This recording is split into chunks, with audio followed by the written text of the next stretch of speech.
Now अब अपने को क्या करना है, अब इसको कैलकुलेट करना है। यहाँ पे थीटा की लिमिट कहाँ से कहाँ तक है, जल्दी बताओ। अरे किसी भी स्फीयर को बनाने के लिए थीटा की लिमिट कहाँ से कहाँ तक होती है, 0 टू पाई, ठीक है। और फाई की लिमिट 0 टू 0 से 2 पाई। 0 से 2 पाई, ठीक है। तो आपको कुछ नहीं करना है, इंटीग्रेशन परफॉर्म करना है। तो यहाँ पे डी आर पहले से चाहिए, डी आर चल रहा है ना, डी आर चल रहा है, ध्यान रखना ना।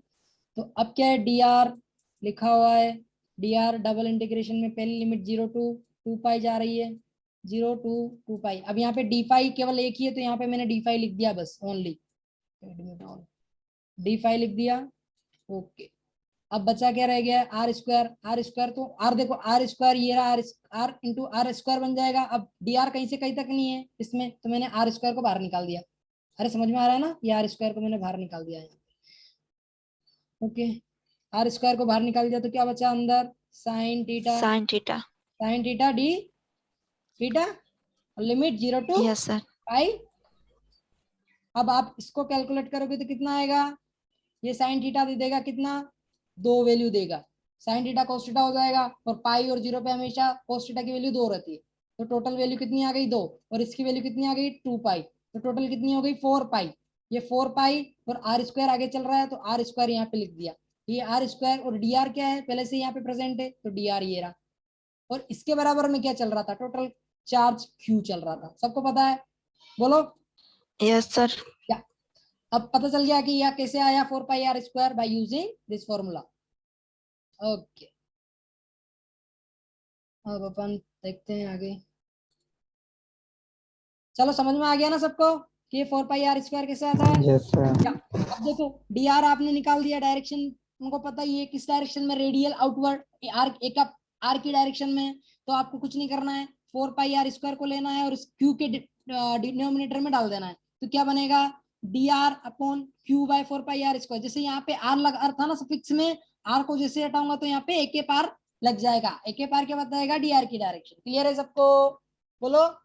Yes sir. क्या, यहाँ पे भी लिखा हुआ है, देखो उन्होंने लिखा हुआ है, मेंशन किया हुआ है, ठीक है। तो आप ऐसे भी कैलकुलेट कर सकते हो, बात बराबर ही। अब मुझे बताओ डी बराबर क्या होता है, इलेक्ट्रिक फील्ड इंटेंसिटी निकालनी है, तो डी बराबर क्या होता है, जल्दी बताओ,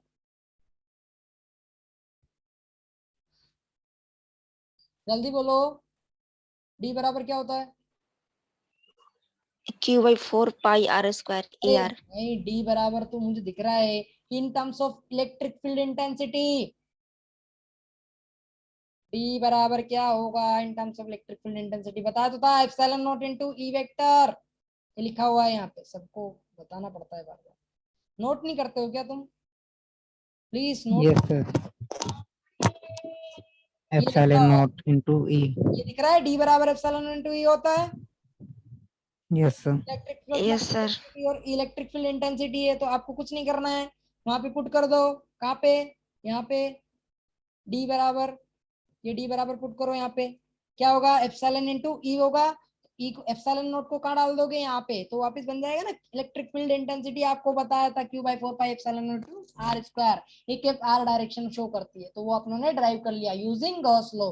अरे समझ में आया गॉस का सिग्निफिकेंट क्या होता है। आप directly yes sir. Symmetrical charges के लिए, डायरेक्टली सरफेस लाइन चार्ज और पॉइंट चार्ज के लिए ये डेरिवेशन कर सकते हो। जो भी इन्होंने इतना बड़ा डेरिवेशन किया हुआ है ना, ये पॉइंट चार्ज के लिए, देखो फर्स्ट वाला ये दिख रहा है ना सबको, ये इलेक्ट्रिक फील्ड इंटेंसिटी, इतना बड़ा डेरिवेशन इन्होंने किया है इसको लेके, ठीक है ना। तो आप डायरेक्ट कैलकुलेट कर सकते हो, इतना बड़ा डेरिवेशन करने की जरूरत नहीं है। इसलिए अपन गॉस लॉ ने सिमेट्रिकल, ओनली सिमेट्रिकल चार्जेस के लिए बोला कि आप डायरेक्टली इजीली कैलकुलेट कर सकते हो electric field intensity as well as electric flux density. तो ये अपनों ने पॉइंट चार्ज के लिए पढ़ा है, इसी प्रकार से लाइन चार्ज के लिए भी पढ़ सकते हैं। यहाँ पे इनफाइनाइट लाइन जो दिख रही है, इनफाइनाइट लाइन के ऊपर प्लस चार्ज रखा हुआ है, दिख रहा है ना सबको। अब यहाँ पे जो गाउशियन सरफेस लेंगे वो कैसी लेंगे, सिलेंड्रिकल सरफेस लेंगे, ठीक है। अभी यहाँ पे जो सरफेस थी ना, ये यहाँ पे ये डीएस जो सरफेस थी वो कैसी थी, स्पेरिकल सरफेस, स्फेरिकल। इसलिए अपनों ने स्पेरिकल कोऑर्डिनेट सिस्टम यूज किया। अब यहाँ पे जो लाइन चार्ज के कारण जो सरफेस जनरेट होगी गाउशियन सरफेस, वो कैसी है, सिलेंड्रिकल। तो वहां पे डीएस क्या होगा, सिलेंड्रिकल कोऑर्डिनेट सिस्टम का डीएस होगा, समझ में आ रहा है। और इससे yes sir. Electric flux density कैसे निकलेगी, आउटवर्ड निकलेगी, दिख रहा है ना सबको, यहाँ से निकल रही है डी एक रो की डायरेक्शन में, सबको पता है ना एक रो की डायरेक्शन, बोलो Yes, sir. क्या। और टोटल चार्ज डेंसिटी क्या है, रो एल हमेशा कूलाम पर मीटर में है, ठीक है, यूनिट ध्यान रखना आपको सबको, क्योंकि रो यहाँ पे मैंने एक चीज नहीं बताई आपको, यूनिट्स यूनिट्स का थोड़ा सा आपको प्रॉब्लम ना हो इसलिए मैं बता देता हूँ एक बार, है ना।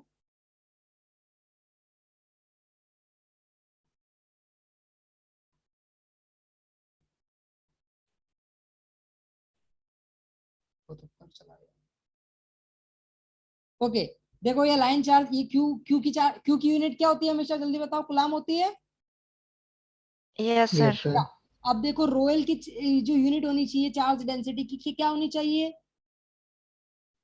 कूलाम पर मीटर होनी चाहिए ना, क्योंकि मीटर से जैसे ही मीटर कट जाएगा, डीएल क्या है, रिप्रेजेंट करते हैं मीटर में, डिफरेंशियल लेंथ को हमेशा मीटर में प्रेजेंट करते हैं, बोलो एसआई यूनिट।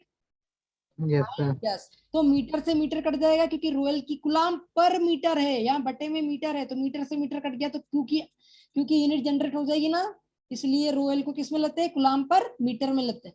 इसी प्रकार से रोएस को किस में लेंगे, क्योंकि यहाँ सरफेस है तो सरफेस को मीटर स्क्वायर में रिप्रेजेंट करते हैं, तो रोएस की यूनिट क्या होनी चाहिए, जल्दी बोलो, कूलाम पर मीटर स्क्वायर। Meter square. और इसकी क्या होगी, वॉल्यूम चार्ज डेंसिटी की, कूलाम पर Coulomb per metre. meter cube. Yes, clear है सबको, यूनिट में डाउट तो नहीं है, होना भी नहीं चाहिए। No, sir. क्या ओनली, अपने पास ज्यादा ना टाइम नहीं है, फटाफट खत्म कर लेते हैं इसको, इलेक्ट्रोस्टैटिक्स। ओके, अब अपन लाइन चार्ज के कारण देख लेते हैं, लाइन चार्ज अपनों ने देख लिया ना, सॉरी पॉइंट चार्ज देख लिया है, गोस लॉ का नियम यूज करके अपन लाइन चार्ज के लिए वो जो ऊपर फॉर्मूला था ना वो ड्राइव करेंगे, कैसे करेंगे देखो, क्यू टोटल चार्ज, क्यू बराबर क्या होगा, इस पूरी लाइन इनफाइनाइट लाइन पे टोटल चार्ज क्या होगा, क्यू होगा, जल्दी बताओ, अरे बोलो, हाँ या ना। Yes, sir. Q. यस, और डेंसिटी कितनी होगी रोयल, तो टोटल लेंथ अपनों ने सिलेंडर के, अपनों ने मान लिया कि इतनी लेंथ है उस सिलेंडर की, एल एल बड़ी भी हो सकती है ना, तो यहाँ पे एल ले लिया, एल मल्टीप्लीकेशन रो एल कर दिया तो टोटल चार्ज जनरेट हो जाएगा, जल्दी बताओ, हो जाएगा ना, अरे हाँ या ना। Yes, sir. यस, अब एक बात बताओ, डी आर की डायरेक्शन किधर होनी चाहिए, डी की डायरेक्शन किधर होनी चाहिए, बोलो, डी बराबर क्या लिख सकता Sir, हूँ मैं, row की direction. हाँ रो की डायरेक्शन, तो डी ए के प्रो ऐसा लिख दूं, तो डी रो को मैंने क्या निकाल दिया, बाहर निकाल दिया, दिख रहा है सबको, अंदर कौन सा बचा, ए के प्रो डॉट डी एस। अब ए के प्रो डॉट डी एस को अपन कैसे सोल्व करेंगे, चलो मैं इसको थोड़ा आपको बता देता हूँ, ठीक है, एक बार और बता रहा हूँ आपको, क्लियर कर देता हूँ। सिलेंड्रिकल कोऑर्डिनेट सिस्टम में बताओ, यहाँ पे डी रो और यहाँ पे क्या चल रहा है, क्यू चल रहा है, सॉरी क्यू चल रहा है, टोटल चार्ज है ना, क्यू बराबर rho L into D L है ना, तो ये रो है अपना, यहाँ पे डी रो, ओके, डी रो डबल इंटीग्रेशन, सॉरी हाँ double integration D S dot A के प्रो, दिख रहा है ना, ए के प्रो क्यों लिखा, ए के प्रो क्यों इसलिए लिखा क्योंकि डी रो की डायरेक्शन जो बाहर की ओर जा रही है सारी इलेक्ट्रिक फील्ड ये ए के प्रो की डायरेक्शन में, that's why we are taking a के प्रो डायरेक्शन, क्लियर है। अब देखो डीएस का क्या होगा, सिलेंड्रिकल कोऑर्डिनेट सिस्टम में डिफरेंशियल सरफेस क्या होगी, जल्दी बताओ, इन ए के प्रो डायरेक्शन में, नहीं पता तो डिफरेंशियल लेंथ तो पता है सबको, डिफरेंशियल लेंथ बोलो, D rho, D row dr. D rho A के D row rho A A के के pro pro. Plus rho D phi, rho D phi A के 5. ए के फाई प्लस, जल्दी बताओ, DZ. A डी के Z. जेड ए के Z, Z. अरे दिख रहा है सबको। अब मुझे बताओ, एक के प्रो की डायरेक्शन में अपनों को लेना है, एक के प्रो की डायरेक्शन में तो एक के प्रो डॉट एक के प्रो करूंगी तो 1 हो जाएगा, इन सरफेस कैलकुलेट करना है ना, तो सरफेस के लिए इसको स्किप करना है, बाकी दोनों का मैग्नीट्यूड लेना है, तो क्या होगा दोनों का magnitude, rho D phi Rho D phi. D z होगा इनटू ए के A के Z. रो, नॉट जेड यार, अपन अच्छा सर. किसके लिए ले रहे हैं, रो के रो लिए की ले रहे हैं ना, डायरेक्शन. That's why. ओके, अब मैं इसको इरेज कर रहा हूँ डिफरेंशियल लेंथ को, ध्यान रखना, जब भी आपको सरफेस निकालना है यूज करो डायरेक्ट डिफरेंशियल लेंथ। आपको डिफरेंशियल लेंथ इसलिए बहुत ज्यादा इंपॉर्टेंट है क्योंकि आप उससे सब कुछ ड्राइव कर सकते हो, ठीक है।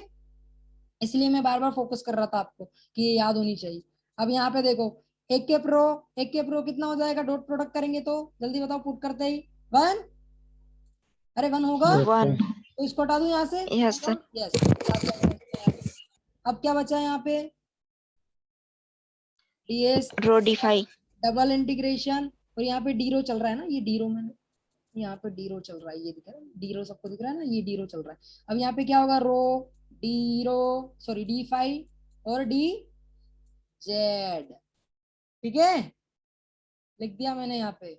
अब यहाँ इसको भी मैं मिटा देता हूँ ताकि इसको सोल्व कर सके। अब मुझे बताओ फाई की डायरेक्शन क्या होगी सिलेंडर को मेट करने के लिए, फाई का मतलब फाई की वैल्यू कहां से कहां तक होगी बताओ, 0 से 2 पाई, Yes, sir. यस 0 से 2 पाई। किसकी लिमिट है, ये फाई की लिमिट है। और डीजेड की लिमिट कहां से कहां तक होगी, अपनों ने देखा था सिलेंडर ऐसा था, 0 to infinity. अरे इन्फिनिटी नहीं लेनी है, अपनों ने एल लेंथ देखी नहीं थी क्या वहां पे, ये L length total, Yes, sir. तो 0 टू कहां तक जा रही है, ये एल तक जा रही है, जेड की लिमिट, Yes. क्योंकि जेड डायरेक्शन में है पूरा, तो जेड की लिमिट कहां से, 0 से एल तक इस सिलेंडर के लिए। तो आप क्या करो, यहाँ पे पुट कर दो 0 से 2 पाई और 0 टू एल, अरे समझ में आ रहा है, L. यस। Yes, अब sir. सोल्व करो कितना आता है, 0 से एल में केवल जेड ही है, तो जेड क्या दे देगा, एल दे देगा, रो बाहर निकल जाएगा क्योंकि कांस्टेंट है, क्योंकि यहाँ पे डी रो कहीं से कहीं तक नहीं है। अब बच्चा फाई फाई का इंटीग्रेशन करोगे तो क्या होगा, 2 पाई बचा रह जाएगा, तो 2 पाई रो एल दिख रहा है सबको, मल्टीप्लाई डी रो डी ये रो, बराबर क्या चल रहा था, टोटल चार्ज क्यू। अब इनक्लोज चार्ज इस लाइन में कितना था, या इस सिलेंडर के अंदर जो लाइन थी उसमें टोटल चार्ज कितना था, क्यू था, जो किसके बराबर था, उसकी चार्ज डेंसिटी, यानी कि line charge density multiply total length of cylinder, ठीक है। तो मल्टीप्लाई करो तो बराबर किसके आ जाएगा, ये रो एल इंटू एल। अब दिख रहा है, ये एल से एल काट दिया मैंने, सबको दिख रहा है। Yes, sir. अब क्या बचा है यहाँ पे, क्यू यहाँ से हटा दिया और रो पे हटा रहा हूँ मैं ना डायरेक्ट, ये इतना सा बचा रह गया, ठीक है।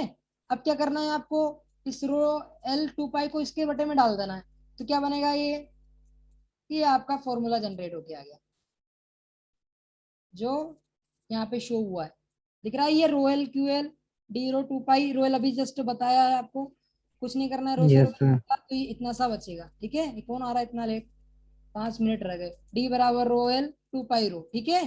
तो ये फॉर्मूला आपका बन गया। अब मुझे बताओ इलेक्ट्रिक फील्ड इंटेंसिटी निकालनी है यूजिंग दिस लेंथ, कितनी होगी इलेक्ट्रिक फील्ड इंटेंसिटी, ये डेंसिटी इंटेंसिटी कितनी होनी चाहिए, क्या पुट करूं यहाँ पे डी की जगह, E.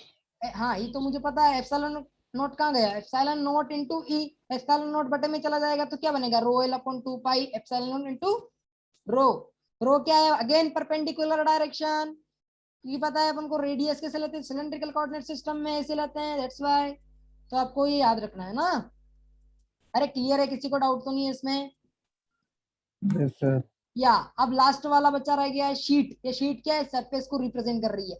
अब ये कहाँ पे पड़ी हुई है, जेड बराबर 0 पे पड़ी हुई है, दिख रहा है ना सबको, जेड बराबर 0 पे पड़ी हुई है नीली नीली शीट। Yes, sir. तो अपना Yes, sir. इसमें गाउशियन सरफेस कैसे लेनी है, मैंने बताया था आपको, इसमें गाउशियन सरफेस आपको क्यूबिक लेनी है, स्मॉल सरफेस लिए, दिख रहा है ना सबको, ये इतनी सी सरफेस इसके अंदर इंक्लूड हो जाए, तो ये सरफेस चार्ज इसके अंदर इंक्लूड हो गई।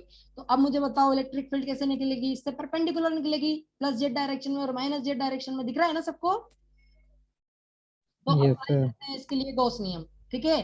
तो एक तो ऊपर के लिए जाएगा तो डी डॉट डी एस, दूसरा नीचे के लिए जाएगा तो डी डॉट डी एस। अब इसका एरिया तो कांस्टेंट रहेगा, हमेशा बोलो कांस्टेंट रहेगा, यहाँ ऊपर का सरफेस एरिया मान लेते हैं ए है, ये इसमें लिखा भी हुआ एरिया ए है, तो नीचे का भी एरिया सिंपल एरिया यही रहेगा, इसलिए अपन डायरेक्ट टॉप सरफेस और बॉटम सरफेस को डायरेक्ट लिख देंगे, और डीजेड की डायरेक्शन में आ रहा है electric field intensity, sorry density, तो अपन ने यहाँ पे डीजेड लिख दिया, क्लियर है, दिख रहा है सबको।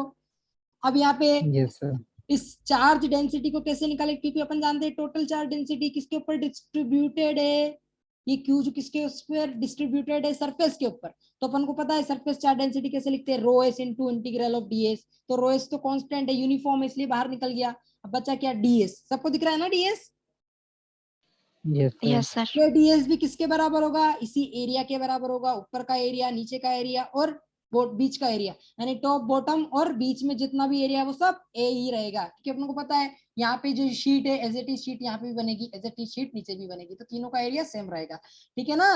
तो तीनों का एरिया सेम रहेगा, तो अपनों ने क्या किया, इसका एरिया डायरेक्ट अपनों ने लिख दिया कितना ए, और इसका एरिया टॉप सरफेस का कितना लिखा ए, इसका भी कितना लिखा बॉटम का ए, तो टोटल सरफेस एरिया कितना हो गया 2a। अब ए से ए कट गया तो कितना बचा rho s by 2a into direction a cap z, direction भी दिख गया ना सबको, ऊपर की ओर रहेगी, इलेक्ट्रिक फील्ड ऊपर की ओर निकलेगी।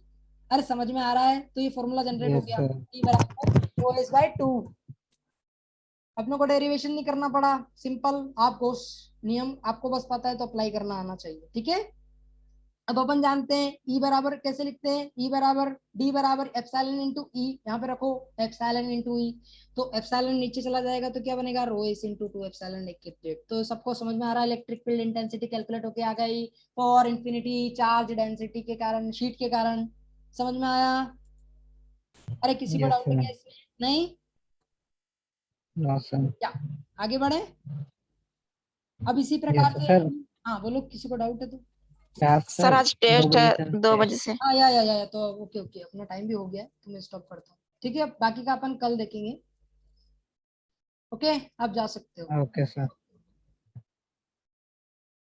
मैं जो बोल रहा हूँ ना उसको एटलीस्ट एक बार आप रिपीट भी करो घर पे जाके, नहीं तो जो मैं पढ़ा रहा हूँ उसका कोई मतलब नहीं रहेगा, है ना। तो आप थोड़ा सा ट्राई करो कि अपन